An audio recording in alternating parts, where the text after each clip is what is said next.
Brooke and Jackie Wandon for Welcome to Country.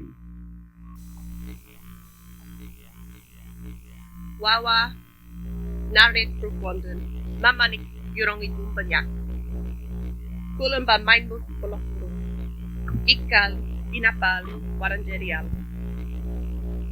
Tula purulik, waywrang tumba. Papanik tedilia ba mamanik ala. Kukunik olab ba nyagapik day. Liwikik wandun, ba borate, ba bebeyern, ba bala. Kulanik bambut untuk. Kulanik pig wadamba ba narajaran. Pig palat nyanyin Philippines. Punjul gamaji, kulam biranangu. Wan biranangu, wan bigor. Pig kaido, wan tagaru. Hey everyone, my name is Brooke Wandon and my father permits me to speak with you all today. Today there are many different languages and many different countries together. I belong to Wurundjeri country, Managum country, Birarang country. I'm a proud speaker of Woiwurrung. I speak better in language. I then explained my family, you might have heard some names in there, my connection to this place. My people have been here since people were born. My people heal and renew country. Country keeps us all strong. Bunjil created man from the Birrarung. I come from the Birrarung. I come from the clay. Walk gently on country. Wan nakarangana talibambut. Wan mernmerdika. Wan mangmangu. Wan mangmangu filpa. Nyarga sali nyarga. Yinga sali yinga. Brukuk sali brukuk. Wunga. Yonemda.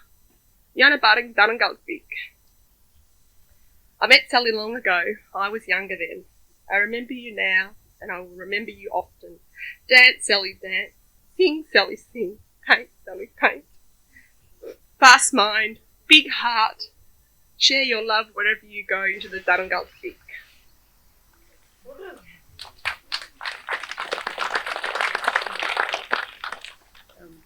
Thanks, Brooke. I just want to thank Rhiannon Saxton and Marley for allowing me to speak today. But first I'd just like to acknowledge the Indigenous people here today, and also everyone here that has come to support Sally's family, Rhiannon Saxton and Marley. That support is amazing, so thank you. I'm just going to read something for Sally. Mama nye, wuji be. Sally muruk lak wuruk wurunga. Banju mama and Sally. Soon doing yin nyang nyangring. Luik banarik warn. Ye Sally. Narang. Nakwaran you dolok pa balit. Maram you niku. Muruk you gabak pa gabrin. Joringok pa beat. Karak yang dui. Nangin. Gabrang. Mang ying world. Spirit will carry Sally to the clouds. I trust Bunjil will make Sally. Ancestors and family will make Sally. Her proud family. Strong. Her body sleeps. Her spirit up above and beyond. Go away, ascend to heaven. Watch all of us from above. We remember that you lived. Love yourself.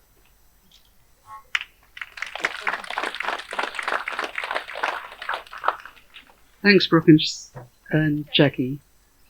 And now we'll hear from the companion of Sally's heart, Trevor Jolly.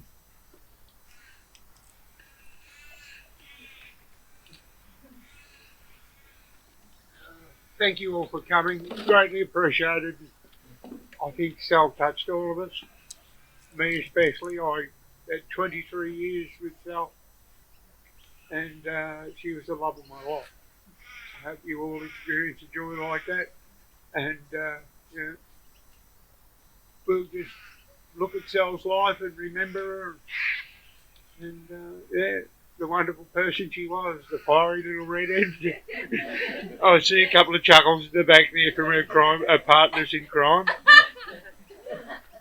But, yeah, look, she was a wonderful person, a prolific painter.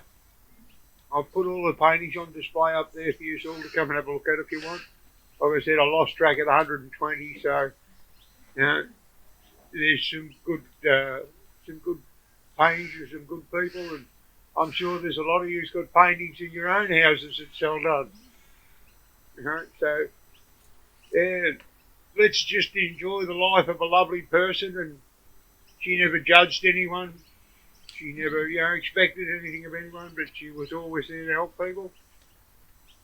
And if I could be half the person she was, I'd be happy. So, yeah, let's just enjoy Sal's life and remember of what she was. A lovely person. Thank you. Love you, Trevor.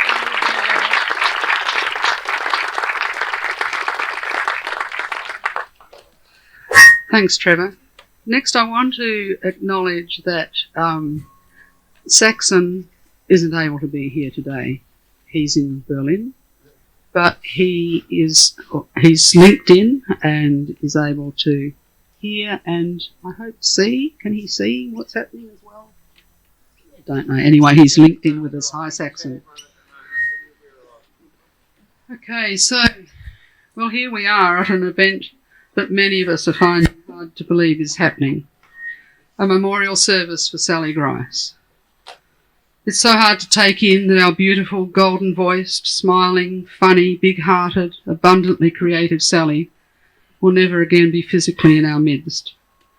Today we come together to share our great common loss, our grief and our tears, and also our love, our joy and our gratitude as we celebrate and share stories of Sally's life. So the first story is Kathy Dean, who's going to deliver the eulogy. Thanks, Kathy.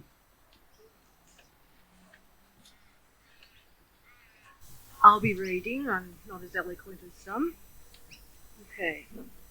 When I think of Sally, what immediately springs to mind is her zany energy and her passionate zest for art, music, dance, friends and family, as well as her love of the environment and every kind of bird and animal, and laughter, which she did with such gusto, often cracking up even before the punchline.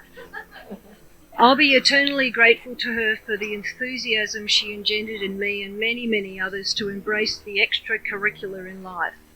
She quite naturally and with no sense of inhibition took the path of the artist and humanitarian. Nothing about her was contrived. It was who she was. Sally was the first person I met who danced like nobody was watching. Just about always the first person on the dance floor, she immersed herself and became one with the beat, inspiring others to follow with her free-form style and perfectly timed dance movements. She loved music, but particularly the female blues singers of the 1940s, reggae, calypso, and that of First Nations people the world over, especially that of Aboriginal people here. Sally was Nicky Bomber's #1 fan. Ever since he first hit the stages of our lives more than 2 decades ago, and I can't tell you how many Bomber gigs we've attended. We last danced to Bomber and his band of amazing musicians at the Mimo Music Hall in St Kilda on New Year's Eve 2019. A wonderfully memorable night. I'm so glad we went as we didn't see COVID coming. Sally did not live an ordinary life. In fact, she railed against ordinary. She wanted to move mountains to restore justice and respect for Indigenous people. She wanted to conserve our natural environment. She wanted people to be kind to each other, to treasure the children, the artists, the minorities, and those sidelined by life. Sally cared incredibly deeply about so many aspects of life, to the point where despair and tears could ensue in the face of some intolerable event or another. But she would eventually pick herself up again and find a paintbrush, a musical instrument, a pen or a friend, and connect with life using one means of creative communication or another as her avenue of expression and emotional release. She was a very passionate soul on so many levels. Sally was born in 1952 to Leonard and Marjorie, joining siblings Christine and William. Sally adored her father and was proud of his work on the beautifully decorative wrought iron lighting fixtures on Prince's Bridge that crossed the Yarra River from Swanston Street to St Kilda Road. Len later became an ABC radio announcer and was the voice of the telephone time service. Up until very recently, you could still call and hear the voice of Len Grice. Like Sally, he died too young, but she could still listen to his voice and did so from time to time.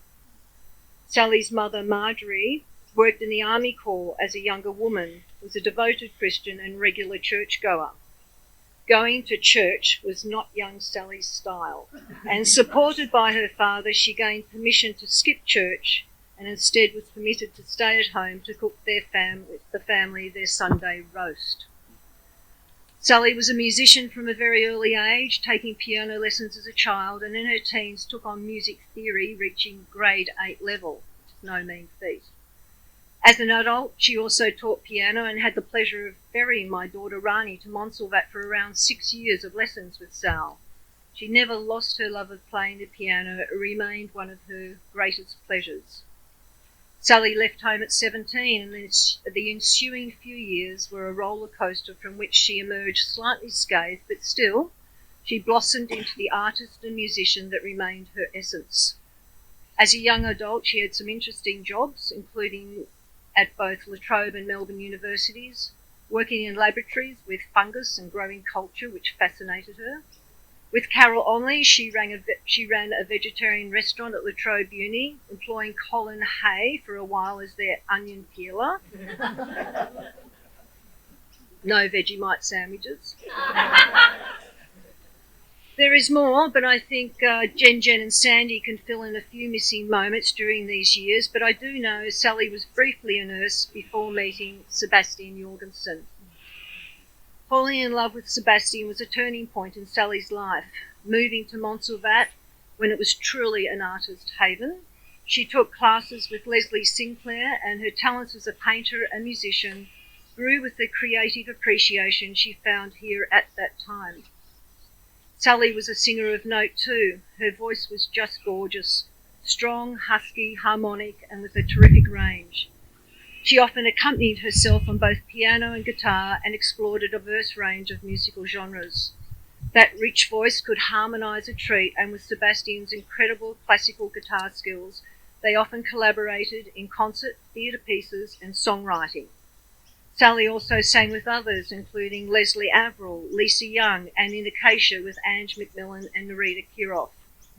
You couldn't stop Sally singing, and she never refused an invitation to go on stage. She's sung on stage with many performers, including on several occasions with Kutcher Edwards singing Joe Guy's beautiful anthem Yullull, and on one memorable night in St Andrews, grabbing the spotlight from Johnny Young to bust out Mustang Sally. Yep, she could really rock it too. While living at Montsalvat, Sally and Sebastian welcomed their first child, Rhiannon, in 1978, followed by Saxon in 1982. Later moving to the farm at Christmas Hills, they welcomed Mahalia and subsequently Sebastian's long-lost first child, Ben, from New York, who also became a part of their family. Sally just loved being a mother and gave Rhiannon, Saxon and Marley a rich and comparatively unique upbringing, never deviating from encouraging them in their dreams and personal ambitions.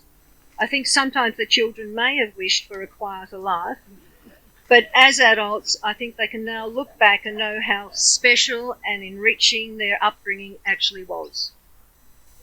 Seb and Sally not only shared their adored children and great love of music, art and the environment, but also treasured and highly respected Aboriginal people and their culture. They travelled to Raminginan in northeast Arnhem Land, on several occasions, forming strong bonds with Yolngu actor David Goldpool and songmen Bobby Bummingar, Jimmy Jamambar and Peter Malanga, as well as their families, friends and community. The musical relationship they formed saw the formation of the band Wak Wak Dungi, meaning Crow Fire Music, with members from both Ramanginin and Christmas Hills. Wak Wak Dungi blended traditional Aboriginal songs, music and dance performed by Jimmy, Bobby, Peter, and often other Yolngu songmen and dancers, with Sebastian on classical guitar, Peter Mane on keyboard and soundscapes, and Sally as the passionate, heartfelt, harmonising backing vocalist. Sally also gained permission to sing a traditional women's song that had to be completed within the one breath and which became an enthralling part of the repertoire. I can still hear it. The vast distance between Wak Wak members meant that playing together didn't happen regularly, but still they performed at many events including Womadelaide and Darwin Festival, and also toured Japan, although sans Sally on that occasion. Wak Wak recorded an album in 1997 titled Crow Fire Music, which was later discovered in the archives of 3RRR and reprised with additional songs in 2018. The music's still very relevant and beautiful today as it was then. The personal relationships formed with people from Ramanginin remained strong over many years. Sally was often making packages of clothes, useful items, cash and gifts to send to people there, and just before she died was putting together another package for her Ramanginin friends who she considered as family. Sally and Sebastian took their children on many adventures, the likes of which were never ordinary. They later separated but remained for some time on the same property in Christmas Hills. Things were not always smooth sailing, but they remained friends for life and cared for each other deeply. Whenever I visited Sebastian, he would ask me, "Well, how's Grice?" It was sparse in expression, but touching to know that he still genuinely cared for her. In 1997, Sally met Trevor, and another love story began. I remember when they first got together that she was just loving being in love again, constantly singing the praises of Trevor, and I mean constantly, as people in the first throes of love tend to do. They subsequently purchased their own place just out of Seymour and moved there with 8-year-old Marley. Rhiannon had left home only to return soon after to Christmas Hills, which is still her home today, although under threat from the administration here, sadly, much to Sally's total fury. Saxon stayed with Seb, then moved back to Montsalvat at age 16 or 17, and was probably the last Jorgensen to flourish there, or here. Trevor supported Sally's cultural pursuits and was introduced to the Ramanginin mob and Sally's wide circle of friends who he embraced, including most of us here, a lot of us here. She relished his courage, bravado and mechanical prowess, as well as his willingness to embark on adventures with her. They spent the last 23 years together, in which time there were memorable trips to Arnhem Land, with Trevor becoming a great friend to and advocate for the Ramanginin community. There was also the odd enterprise with Sally and Trevor joining forces with their friend Yuri from Colorado to sell ex-army tents and beers. Still got some, Trev? Yep. Sally continued to grow as a painter, and in 2005 she held her first exhibition at Montsalvat's Long Gallery titled Toned. Her paintings depicted scenes from Arnhem Land and were complemented by some earlier works from her days at Montsalvat and Christmas Hills. I remember we took them unframed to Sigmund, who commented, "Sally, I never knew you had it in you." Sigmund framed each one himself and helped hang them in the Long Gallery. The exhibition was a great success, with Sally becoming the highest-selling first-time exhibitor at Montsalvat. Sally has been a truly great friend to me. She always called me Katerina, making me feel special, as she did with all the people she loved, and her genuine friendship has been ever present throughout several decades, over 5 decades for me. She did so much for me and many others. She painted my caravan in funky designs, sewed the most artistic range of bibs for our son Darcy, and my house is full of so many gifts from Sally, ranging from the twee toy kangaroo that says, "Hi, my name is Kathy Kangaroo," which she thought was hilarious, to our stunning oil painting portrait of Darcy. She was a prolific portrait painter for many years, giving most of her work to her subjects. Sally painted family, old friends, and even people she'd only just met, and was commissioned to paint several portraits with the latest request from her doctor at the Austin Hospital. I encouraged her to enter the Archibald Prize, a mission she took on with glee.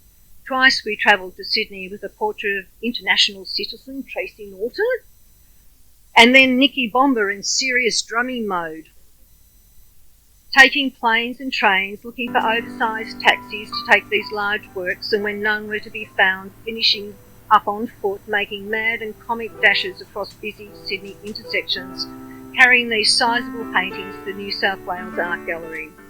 Winning didn't matter. It was the process that was wonderfully fulfilling to the artist in Sally. Studying and painting the subjects over many months, planning the trip and encountering the fascinating and vibrant packing room of the gallery where we met so many of her peers. After delivering the work, we then went around to the front door of the gallery to see the art within, and once went to Brett Whiteley's studio for a squiz, which was marvellous. Each time after delivering the painting, we caught a ferry across the harbour to the zoo and back, not getting off the boat, just enjoying the ride, the vistas, and the joy of being on Sydney Harbour. Sally just loved the sea, rivers, and all waterways. If she could get to the beach, she would, and if she could leap into the pool here, she would, and often did. This love of the water was reflected in a series of paintings that culminated in another exhibition at Montsalvat in 2001, titled Water, Spirit of the Valleys. Sally also entered her paintings in several competitions, including the Nillumbik and Malden art prizes. Her house is full of paintings, as are many of her friends and family. She was a committed artist, and like the true artist, couldn't help but do it. Sally's circle of friends is massive, and even up to a month before she died, she was speaking of people I'd never heard of despite knowing her for over 50 years. Over the years, we held many an ab-fab lunch, that's what we called them, and I think she had a few ab-fab lunches with Jen and Sandy too. We were usually at the home of Dawn Lynch, but often in Seymour too. At first it was only Sally, Dawn and I, but over the years we were joined by many other fabulous women in our pursuit of laughter and togetherness. A very special friend to Sally over many years was David Dalpool, along with his family. She visited David in Arnhem Land in Darwin, and together we have visited him in Murray Bridge, where he's doing battle with his own illness.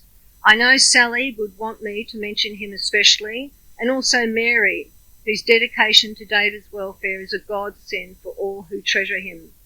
Sally spoke to David and Mary recently, letting them know that she wouldn't be back again. The past 10 years or so have seen some wonderful times, but have also often been difficult, with illness progressively intruding on Sally's life. But she never gave up, with strength drawn from her great love of life, her creative passion and drive, and the people who meant the most to her pitching in to keep her afloat. She kept singing, painting and dancing and playing music really loudly until she couldn't. Beautiful Marley was in-house helping to keep her inspired, and offered her so much practical yet tender, selfless care. Rhiannon was her special spark and kept her thinking about all sorts of matters, and Saxon, aka Stark, pursued his musical passions in Berlin, which made her so proud. Dear Trevor gave his best and loved and supported Sally throughout her long illness. I took their last photograph together a few days before she died, and the tenderness of the moment captured speaks volumes of their mutual bond and intrinsic love for each other. It's been our lucky privilege to have had such a creative, loving, passionate, energetic and authentic person as was Sally in our lives. As Jen told me just before she passed, Sally never met a stranger. And so, dear Sally, in the words of the Yolngu, Bobo, until next time.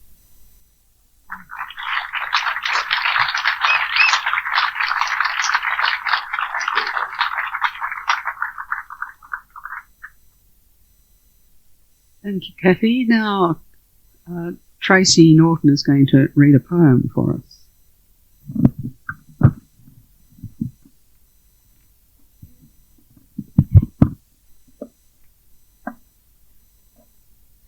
I'm a ring-in to this program.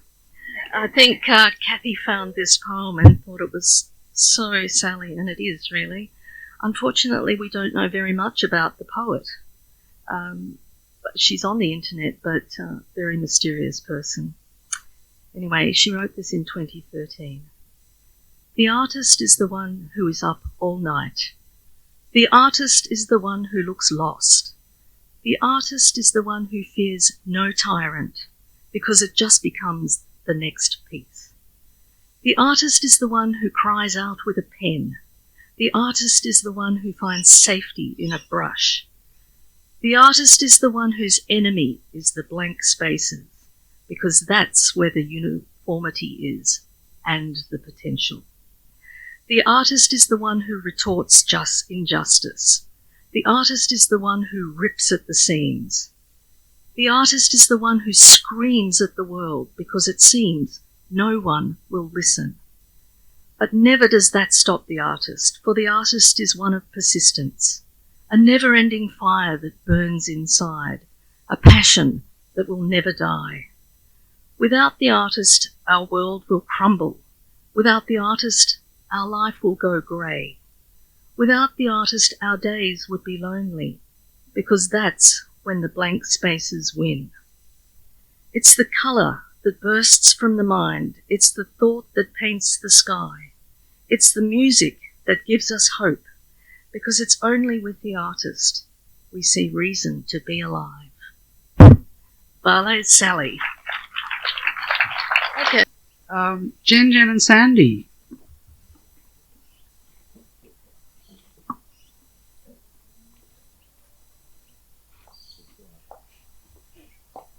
Jen and I are going together because we're chicken, don't we? Yeah. I first met Sal when we were 13 at high school, as did Jen and two other lovely ladies here. We became good friends in a group all through school and had lots of laughs. After we left school, I didn't see her for a few years, and then when I just returned from a trip to India, I happened to run into Sal on the steps of the GPO in the city. After that followed many years of the most crazy, fun and wild years of my life. We had few restrictions or responsibilities, and it was the best of times. I nearly killed her twice on my motorbike, and she saved my life once, as well as introducing me to my husband. Her life was full, and she really made the most of it. She was such a social person, always knew people everywhere we went, and she could always remember their names. She was a very positive and insightful person, uncritical about other people. After Montsalvat and Sebastian and children, we stayed close until Sal moved to Seymour. And after that, our worlds grew apart, but we both knew we were in each other's thoughts and hearts. You will be in mine forever, Sal. I'm so glad to have known you.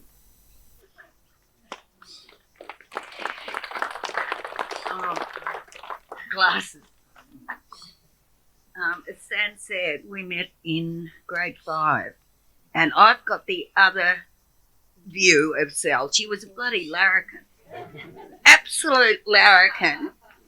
You know what it's like when you start a new school, and I was so sooky and timid anyway.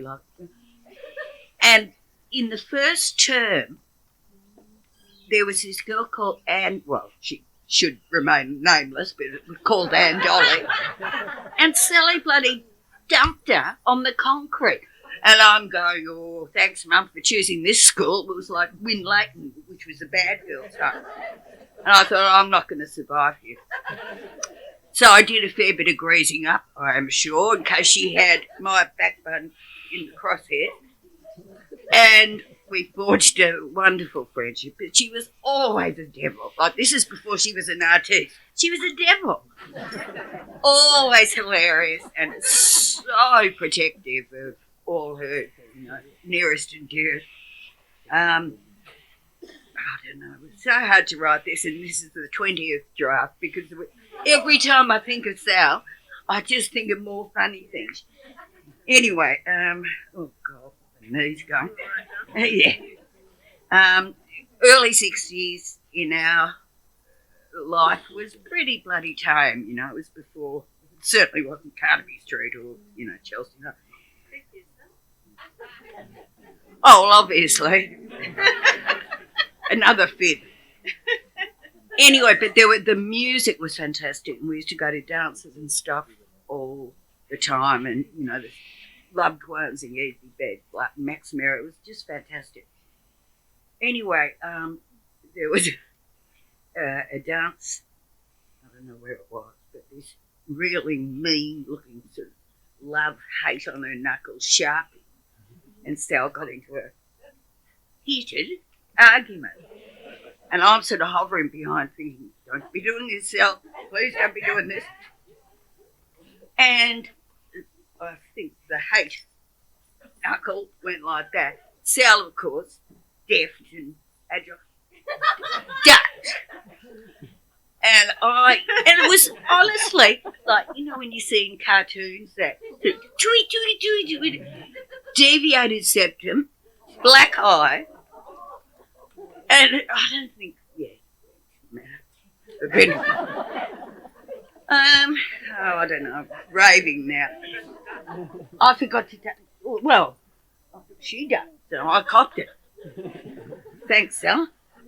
Mum was wrapped when I got home, and I had this new dress I got from sports school, white. Blood all down the tracks. Anyway, also, when Kath mentioned swimming, Sal was a really good breaststroke. Yeah. And we used to go to the ball and bars quite a bit. And she would do laps, and I'd be lolling around, trying to attract boys. Yeah. Looking for the spark. Yeah. Anyway, one day she's up and down, and I'm still sort of, hopeless swimming, bobbing around and, trying to look gorgeous. And she's on her way back doing 100th lap or something. She said, "Jen, get out of the water now." And I'm thinking, sharks. Unbeknownst to me, I so flat chested and I padded my bikini top with toilet paper. So it was sort of like an aquatic Isadora Duncan out the back, or Thale Lester Williams, or a shocking Sorvend ad or something like that. She said, get out. So I did, and when you're 13, you're so, And anyway, the boys, I didn't know them, but they were just pricks. And everyone was laughing, of course. I would have laughed at me if I hadn't have been 13. So we get out, and the leader of the pricks, big man, Sal, grabbed his Barney banana and poked it down his bathers with the other banana. And everyone then, of course, transferred their laughter to him. But she was always fiercely protective of everyone she loved. Really, really, really. I don't know. I love her 60 years of friendship. I don't think any of us would have the stamina for 2 Sally Grices in our life. Really. But love you forever, darling.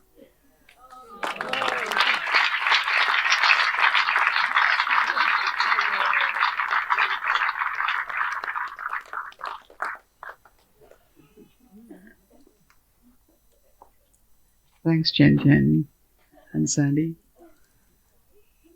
Fab. Is Gwen here? Okay, so now we're hearing from Fab. We shared a life in a home for many years. Sally and myself and Sebastian and Rhiannon and Saxon and Mahalia and my soulmate Gwen, who's not able to be here today, lived at that farm throughout the 1970s and most of the 80s. And so we got to know each other quite well, sharing a home more or less together between Montsalvat and Christmas Hills. They were alternating the other family. I was at home based Christmas Hills. And of course, we spent a lot of time in the Northern Territory together, Sally, myself, and the children, travelling into remote places and meeting extraordinary people and living extraordinary lives. So we have had quite a lot of memories to share. So I guess today I'd just like to share some of those memories from myself and from others who aren't able to be here who've passed notes on to me. So I shall always remember Sally as a spirited, open-hearted, caring, very compassionate, loyal and generous human being with a boundless energy and lust for life, more than most of us. Anyway, she was a person who loved singing, painting, gardening, cooking, making music, craft making, baking bread, rearing farm animals, and excelled in all of these with the focus that she brought to each and every task. I remember her as a fearless and adventurous person, not afraid to venture out of her comfort zone. She would spend time in the most remote parts of northeast Arnhem Land, learning Yolngu Aboriginal cultural law, ceremonial practices and language. She earned the respect of the Indigenous community and got their permission to sing Yolngu traditional songs at concerts and on albums with Wak Wak Jungi Group, including her very personal rendition of the ceremonial women's song that Kathy spoke about earlier, which she sings solo on the Wak Wak Jungi album. She enjoyed and put great effort and love into the things she did, all the things she did, and gave generously of her time and service to all of us around her. She inspired us, consoled us, heartened us, and could diffuse tension with a light-hearted, cheerful banter. She always kept things interesting. She was a great homemaker, Sally, who created wondrous worlds for her three children, Rhiannon, Saxon and Mahalia, to grow up in, at Montsalvat, at Christmas Hills, and eventually in Seymour. All three of the children can hold close to their hearts their experiences with Sally at those places. With all the changes life brings, Sally remained a steadfast friend to all those near and dear to her. One of my fondest and most profound memories with Sally, very early on when we first met her really, was travelling in a car with her on the road to Christmas Hills, and she had a girlfriend with her. I think a few people here might remember that lady, and she was a great singer, and Madeline. And Madeline and Sally broke into a harmony song that they sang together on the road to Christmas Hills in full voice rendition of Bob Dylan's song, I Shall Be Released. And here I was in the back seat listening to these two ladies singing this song, which they used to sing together at the Divine Light Mission satsang, in fact. And that was the Bob Dylan and the band's version. And so now Sally has finally been released. She's left this mortal coil, and heaven has just got itself another leading lady, and she'll be watching over us.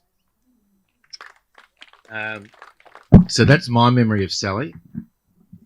I have a slightly longer version, and in some ways more personal, from the time that Gwen, my partner, spent together with Sally. And she says, she couldn't be here today, unfortunately. We live thousands of kilometres away. It was hard enough getting through the Victorian borders for one of us, but I managed. So Gwen's earliest memories of Sally are of her as a new mother to Rhiannon. Earliest memories, born in 1978, Rhiannon, and soon to be mother to Saxon in 1983, who were both brought to the world with little fuss at home at Montsalvat, meaning home births. Mahalia was born later at Sandy's home in 1989. Gwen remembers all this very clearly, more than I do. Sally was a natural and devoted mother to her children, who were lovingly nurtured at all times. She loved and took great delight in her little ones and all the creative opportunities motherhood presented. She was a natural artist. Her artistic expression was woven into her family life. She had many traditional homemaking skills: stitching, sewing, knitting, growing and feeding her growing family. She nurtured her children's creative skills and often painted and performed for and with them. She could juggle the demands of her immediate and her extended artistic family, remaining positive and enthusiastic in practicing her creative talents. While touring and performing with her musical collaborator and father of her children, Sebastian, little Saxon and Rhiannon were often happily located next to Mum on the stage, receiving a calming kiss and cuddle in front of an audience. Over the years, Gwen watched Sally proudly supporting all her children's evolving professional and creative lives. She kept a remarkable record of her family, painting them and their friends together whenever an opportunity arose. She was able to capture the best elements of people's character. She produced realistic, insightful and joyful images. Gwen, and a tethered crocodile were fortunate to have been painted by Sally in the back of a ute travelling through Arnhem Land.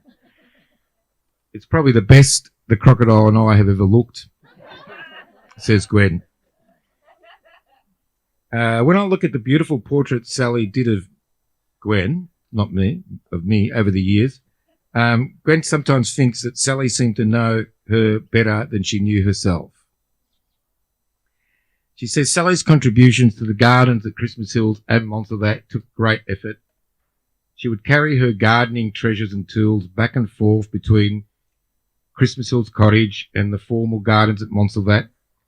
We spent many hours gardening together and were amused at the domestic time warp that the Christmas Hills Cottage presented, retrieving firewood across the hills in winter and making meals in a wood-fired oven together.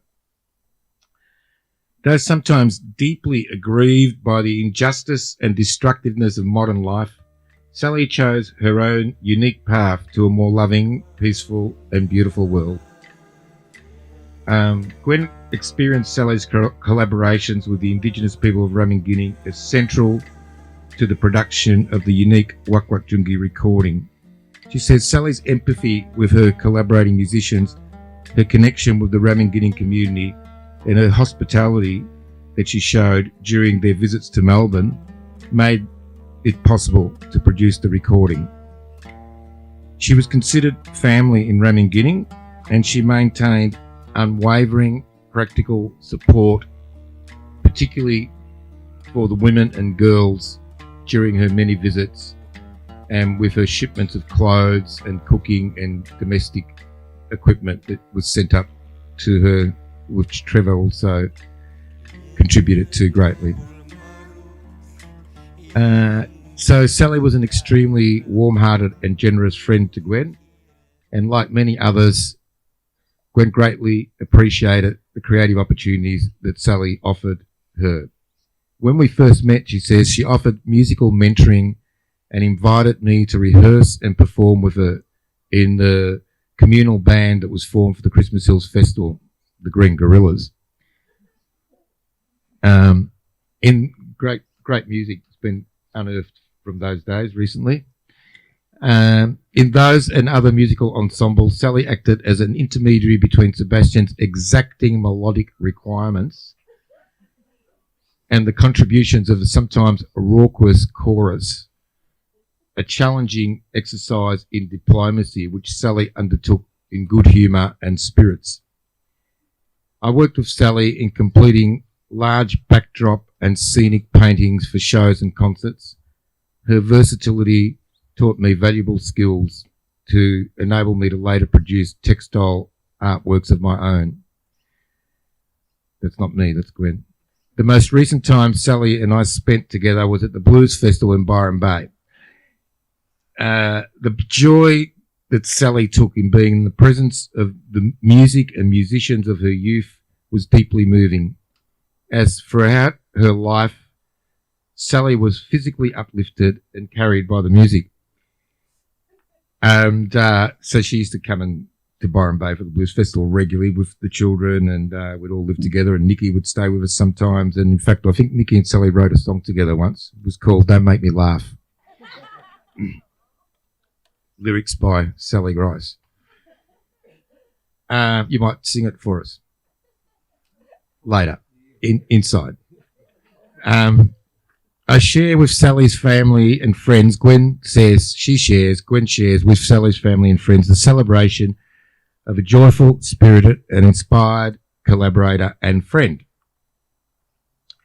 So that's Sally, remembered by Gwen. And there's Anton Thomas. Is Anton here? So Anton, in his absence, I shall read his notes that Kathy transcribed from a phone call, I believe. Anton really, really, really loved and treasured Sally. Ever since he was in his teens, he would spend time here at Montsalvat with her. Many years later, he and his partner, wife, soulmate, Christy, would look after Sally on her many jaunts up north, and we know how deeply Sally appreciated the love and hospitality that she found in their lovely home up there in the hinterland of the Gold Coast. And so Anton recently wrote, quote, "One of my favourite things about Sally could not walk past me without grabbing my arm and stopping me, placing her hands on my cheeks, looking into my eyes with a smile, and singing either a verse or a chorus of a song. Then, with great enthusiasm, telling me the name of the song and asking, 'Can you learn this song so that we can sing it together?' Sally, Anton says that he loves you. Farewell, Sally."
Sally's friend Paula Vermas wasn't able to get here today, but she emailed what she would have liked to say. 2 weeks ago, I was in deep meditation at a sound healing workshop. As the crystal bowls sang, suddenly there was Sally laughing. "It's all right, Paulie," she said, "it's all right." I said, "But Sally, I don't want you to go." Still laughing and with a big smile, she said to me, "But I haven't gone, Paulie, I haven't gone." So in the spirit of that experience, this is to you, Sally. Hey, Sally, as I write this, there's a big full moon over Terrania tonight. The bush is all silver in its light, and I can hear the creek rushing past, and I'm thinking of you, Sally. Sister Sal of the long red hair, the megawatt smile, the shining eyes and throaty laugh. What incredible luck to have met you so long ago. How wonderful that after all these years we are still friends.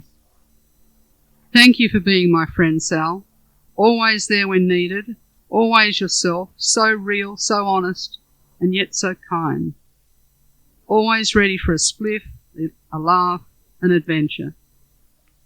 There also, with your warmth and understanding, when the chips were down and the world seemed harsh and cruel.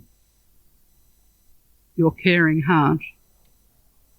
I can hear you singing your songs, playing the guitar or piano.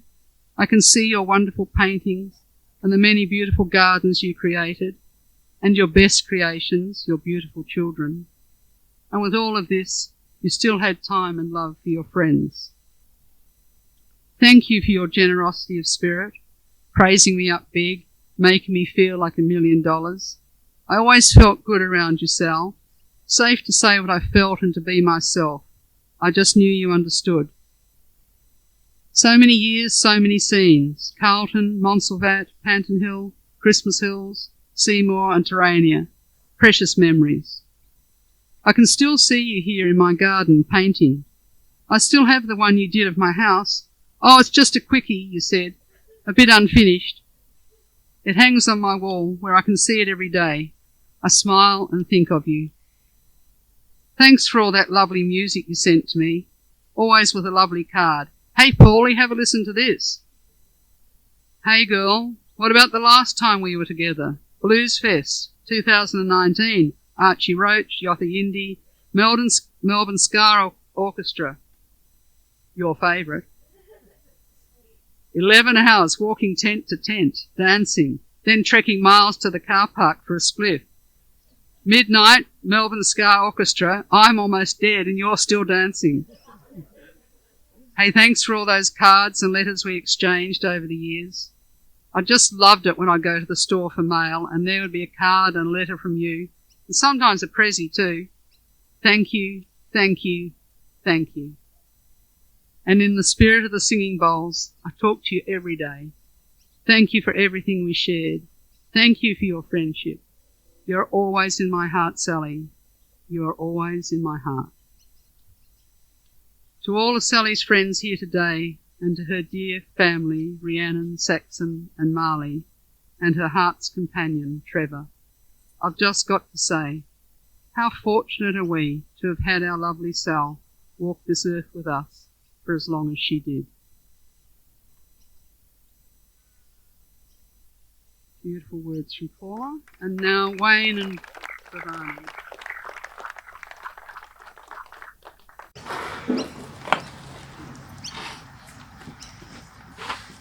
Really, to think about Sally, all I've got to do is think of a cottage garden in full bloom in spring with the birds singing. And if you ever see a garden in full bloom, that's Sally.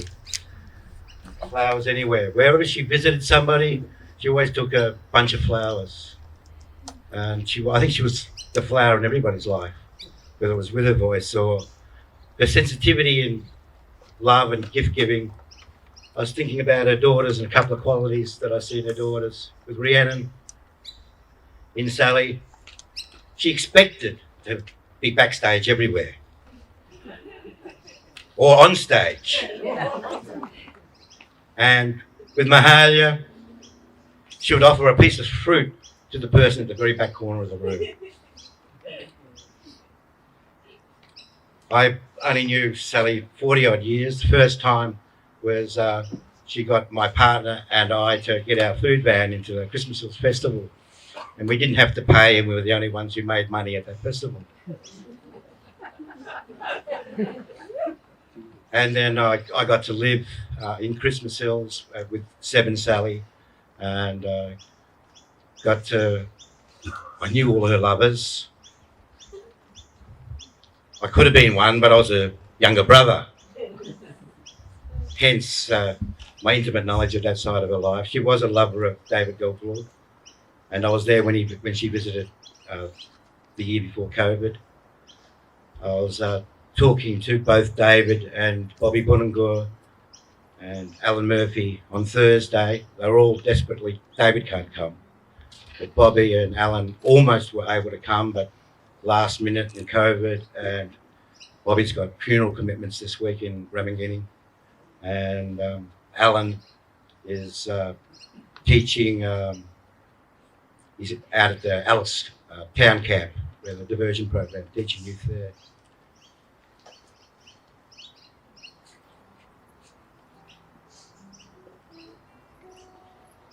Just nut a jump. Sally was a grouse Aussie Sheila. Not only was she like an Aussie Sheila, she was the only fully reconciled person that I knew in terms of Indigenous culture. Seb and I, during the 80s, we wondered, who the hell bloody lived here before us anyway? And we embarked on a long journey in discovering the identities of the people who lived on the land where we live now, here and everywhere, and learned about the influences that it has on us all. And Sally was there from the beginning. She's the only person now that knew how to sing the Woiwurrung songline of the Yarra Valley, which my daughter's playing in the background now. Nuttajung. The totems was white cockatoo, white gum tree, crocodile, magpie geese. She sung a traditional woman's song in Jinnung. I don't think anybody's ever done that, apart from Sally. Like, what she learned about Indigenous culture, and I was fortunate to live with my family in Ramingining when she was living there with Trevor. And she was adored and loved by all of David's sisters, who are the most traditional people in the world, more traditional than even David himself, and she learned from them. I know people up there are wailing now for her. Unlike us, we keep it in, and they are genuinely wailing.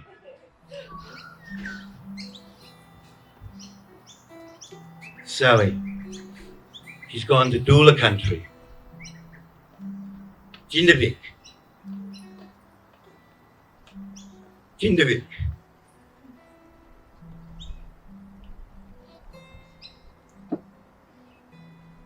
Trevor, when he turned up on the scene, knight in shining armour.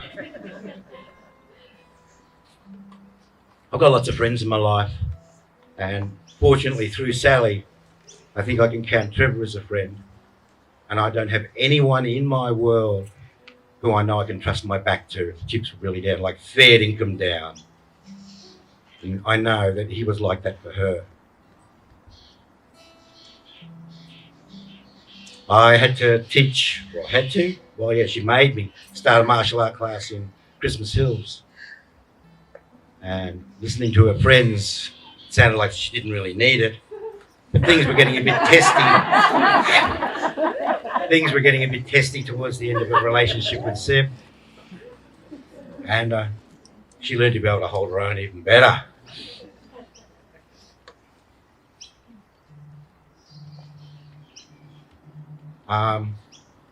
We all didn't catch up with Sally enough in the past. I've got a phone message from her. Wayne, I haven't seen you for a while. When are you going to drop in?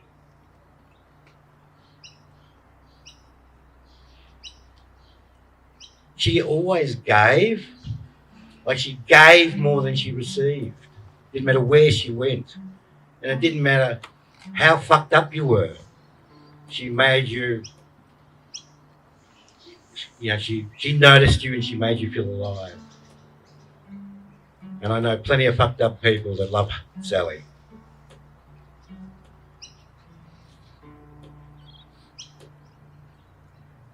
Rainbow Serpent. These are two songs that this is written by Bobby Bunangur and notated by Seb. Marnie's the only person in the world who is capable of learning anything of Seb in the latter years.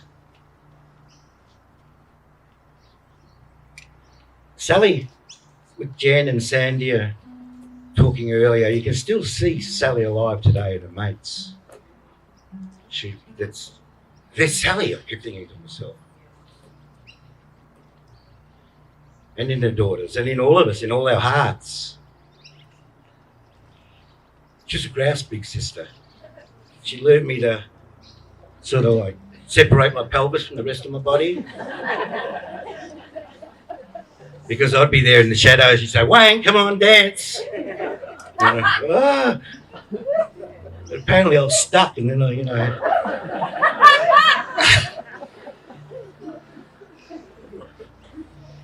Yeah, so if I went to a party or a dance, I really took special care to try and even hide more.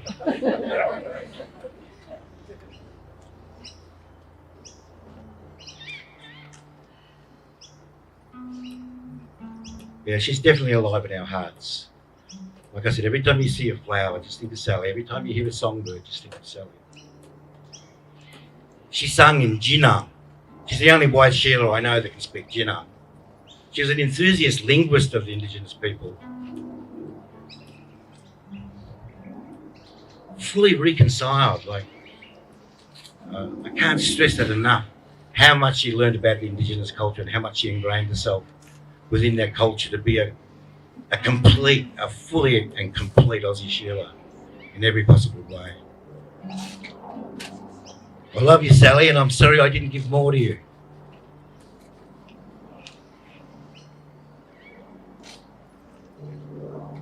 Yeah, my heart weeps. Sally, I remember you. We remember you. Remember us.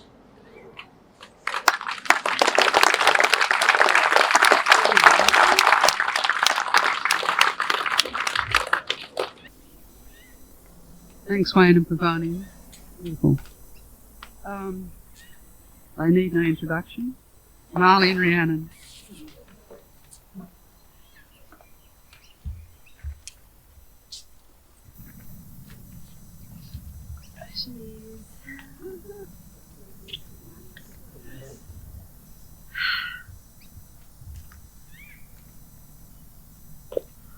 Beautiful mama. Wild, authentic, fun, free-spirited, funny as fuck, dancing, singing, creative, warm, kind, affectionate. I just love words. Mum. My first memory of Mum is sitting in her lap against her knees, sitting on the checkered tiles in the kitchen where we lived at Montsalvat. She was singing songs to me and teaching me to song. I was about 4 years old, and I remember it vividly. We used to go to Christmas Hills every weekend before we moved there, and every time I would go to sleep by candlelight, in the morning I would wake to a little dress at the end of my bed. To my surprise each time, and the size was fitting for a little Barbie doll that Mum had stayed up all night sewing by hand by candlelight. If you were lucky enough, you would feel blessed to have received one of Mum's handmade cards in the mail. They are epic, handwritten, intricate, detailed lettering, handcrafted, painted stickers, drawings, so much love and time given to her creation. And she also loved the lost art of writing letters. It's how she kept in touch with her loved ones and her best friends. Mum was also my best friend. I think all kids feel the same way. I could tell her and ask her anything. I would rush home from high school and she'd be hanging out washing or something, and I would just be so excited to just tell her all about my day. Mum loved being crafty, as well as her creative expression of being a wonderful singer, gardener and painter. She would make things for her friends' children and babies, and it was so, so important to send the gift in time for the baby just before or after babies were born. She made these beautiful cushions with pockets, all by hand, and they had little handmade toys in them. She also took a lot of time in making Christmas gifts or Easter gifts when we were young, and I honestly thought they were all shop bought because they were so much love and detail had gone into them. She had the same care and passion for gathering bunches of flowers for people she was visiting, with some food she would make, and the same concern for cleaning the toilet if she knew guests were visiting her house. It would be the first thing she would do if she knew people were coming over. For an hour. And then she'd be like, did anyone need to go? Because I really do a lot of it. Mum had a true free spirit, from singing loudly in shopping centres and always the first on the dance floor. She would eagerly call or come to me and say, you'll dance with me. I can't wait for everyone to get drunk first. Let's start this. My brother, being a beautiful son, would also dance with her as well. Family friends said that Mum adored her children, and we really, truly felt that in every way. She was the most wisest person in the room to me, with so much insight, at the same time expressing so much joy and laughter. What I think is so special is Mum and Dad made a pact when they had kids that they would be close and connected. So you could never go to Mum and complain about a sibling. She would tell you their many good points and make you see things from another perspective. That was Mum's gift. She thought about things differently, never just thinking of herself, but always wanting to walk in another's shoes for understanding. You brought me so much joy, Mum, and we laughed so much. Thank you for taking me under your wings on tour, teaching me how to harmonise, sing your language and work with professional musicians and perform to crowds of thousands. That was one of my most amazing special times of my life, travelling with you and Waikwa. Mum was a spiritual gangster, saying one of the best gifts she could give to us kids was that of meditation, and she paid for us to see her guru from when she was younger, and he spoke of happiness and joy. Mum said, love and happiness are choices. They don't just happen. You have to choose it every day. Happiness for yourself, and you choose to love others. She spoke of the otherness where she is now. And she got that word from the painters, the greats, where she learnt about this notion of the other side. You are a true artist angel, Sally, and always believed in fairies and magic and kindness, and I will be eternally loving you and grateful that I got you as my mum.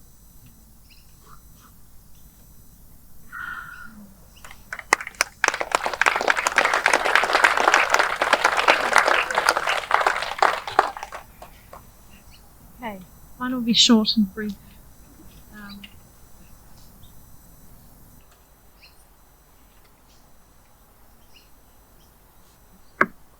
Our dearest Mama Bear, she exceeded in her role as a participator in this thing we call life. However, she wasn't just a participator, she was the main act. She was a brilliant mother, painter, gardener and all of that. But really, she was the best type of person you could know. Never self-serving, authentic, warm, always wanting the best for others, and fun. Boy, was she fun. All of my friends were jealous. She would have taken the brunt of any harm for those she loved. She shined for us all. We had a mum who was feisty yet extremely kind, bold yet humble, loud with a wonderful sense of humour, yet incredibly sensitive. For someone who was so talented and that could light up the whole room, she too struggled with her battles. But she could tame that beast and leave it at the door.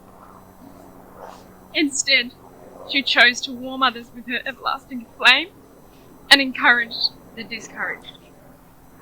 Forever bringing people flowers, forever singing songs in kitchens all over, and last but not least, forever warming our hearts with her glorious laugh.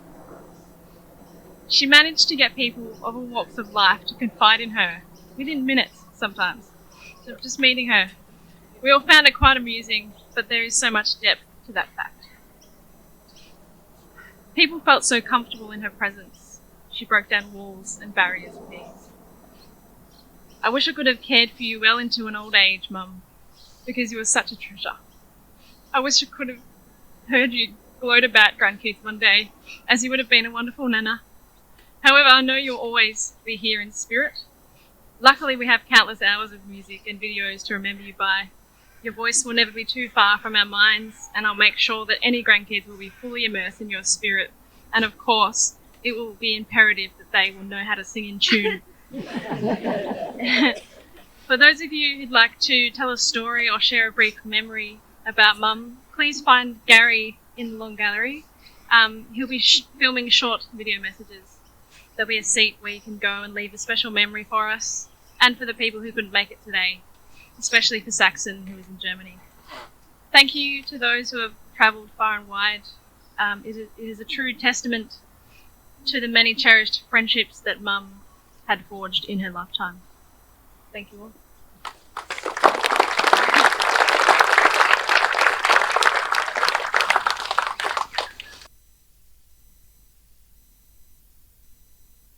Thank you. I just once again want to mention Saxon, so Saxon knows that he's in our hearts during this service and he's with us. So Sarah is now going to read The Courageous Heart, a very significant poem for Sally.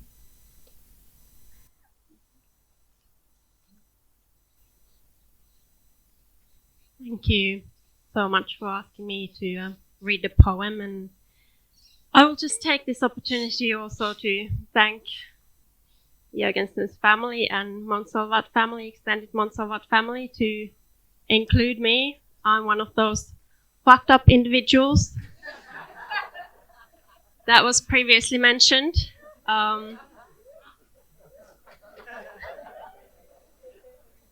Having come to Australia with no family whatsoever, having lost my own mother and having done this speech in her funeral, I have felt very embraced by you all. And yeah, I'm also a little bit jealous, Molly, of your mother. But instead I chose to just accept your family as my family. So I don't have to be jealous.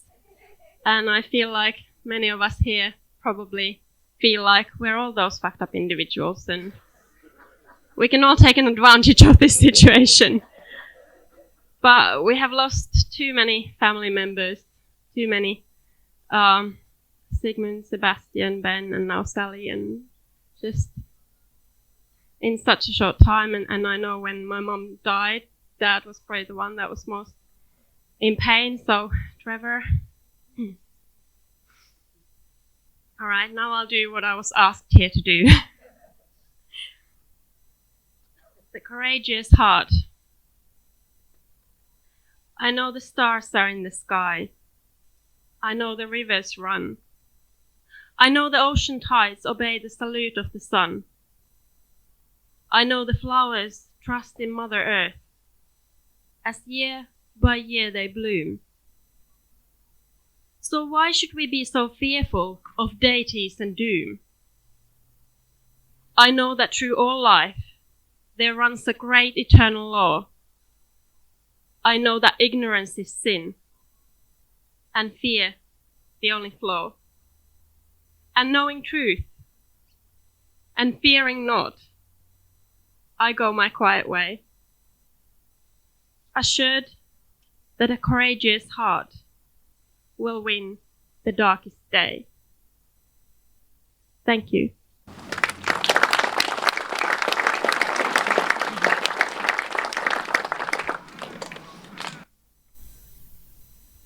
Right, so now we're moving into the closing part of our service for Sally. Angie and Narita, there you are. Up here. And Rhiannon and Marley, can you get ready to do the smudging? Yeah.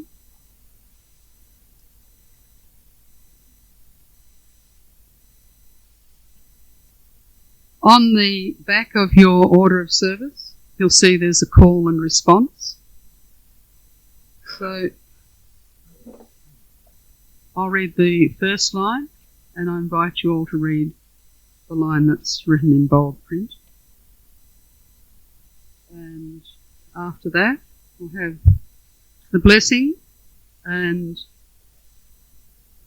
Rhiannon and Marley are going to be smudging Sally's ashes.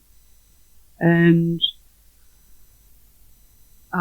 then after that, Angie and Nerida will be singing the blessing, and you're invited to, they'll sing it through a number of times, to join in as you feel comfortable with it.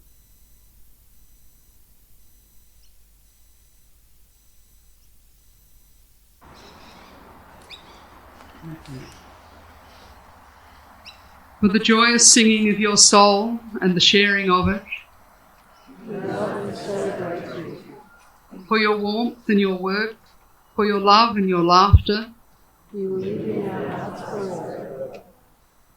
the creations you leave behind in all their forms, and every time we speak your name,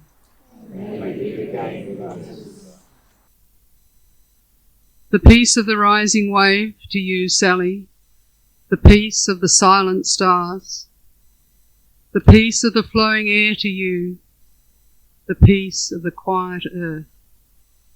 Let peace, let peace, let peace make you whole. May peace, may peace, may peace fill your soul.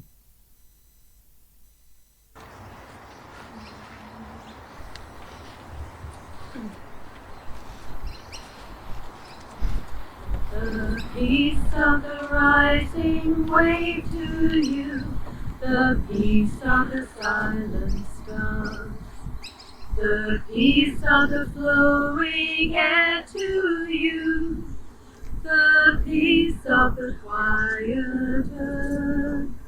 Let peace, let peace, let peace make you whole. May peace, may peace, may peace fill your soul. The peace of the rising wave to you, the peace of the silent stars, the peace of the flowing air to you, the peace of the quiet earth. Let peace, let peace, let peace make you whole. May peace, may peace, may peace fill your soul. The peace of the rising wave to you, the peace of the silent stars, the peace of the flowing air to you, the peace of the quiet earth. Let peace, let peace, let peace make you whole. May peace, may peace, may peace fill your soul.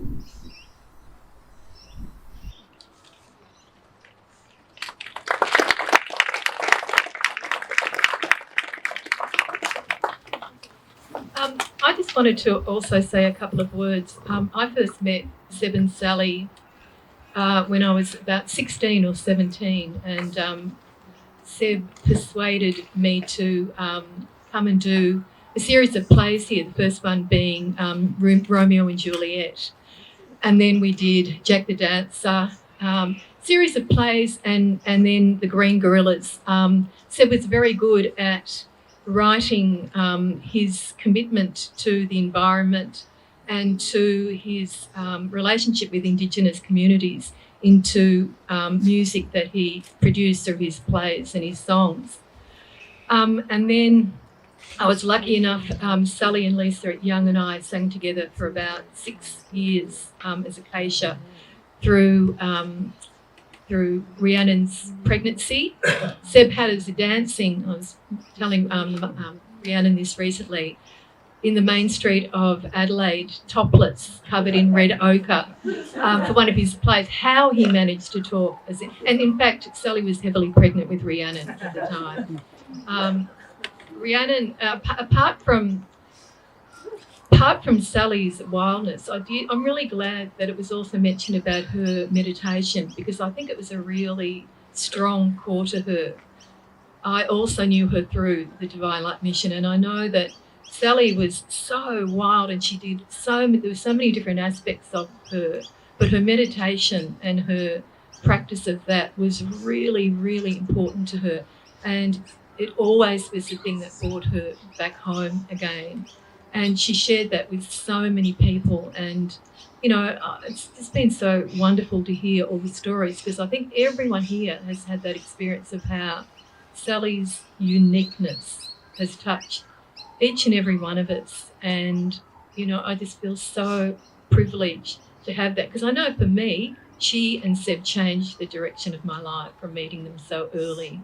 So I really want to thank her and her beautiful, beautiful family, all her children, and Trevor as well. So thank you.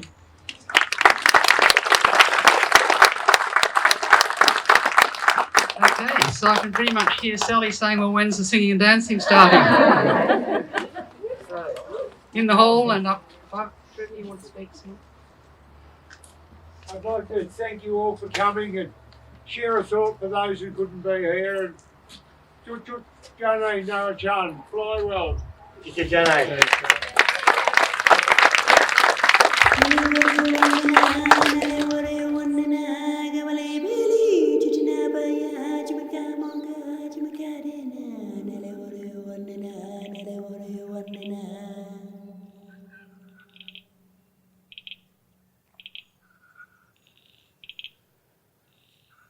Nale wore wandana gavale bili chichina baya